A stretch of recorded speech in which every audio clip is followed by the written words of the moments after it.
Hello，呢一條片同大家去分享關於女命會生幾多個子女。命理學通常都會睇呢一個女命嘅八字入邊有幾多個食神傷官。曾經有一個客戶喺我批佢八字嘅時候，佢已經係2個小朋友嘅媽媽。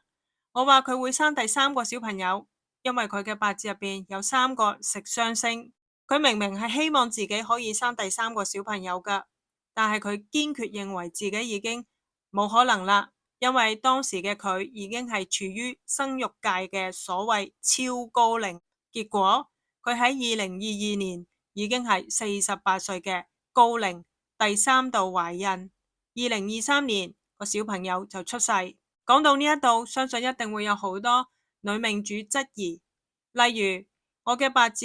都有3個食傷星喎，但係我連婚都未結，甚至乎連男朋友都未有喎，亦都冇特別想生育下一代嘅諗法喎。冇錯，八字並唔係絕對，現代社會出生、教育、成長背景等等，都會大大地影響住我哋嘅諗法。女性早已經唔再係居家照顧小朋友嘅角色，尤其是喺生活喺大都市嘅女性，所以我哋嘅八字天賦基因點樣發揮先至係最重要嘅關鍵。拜拜。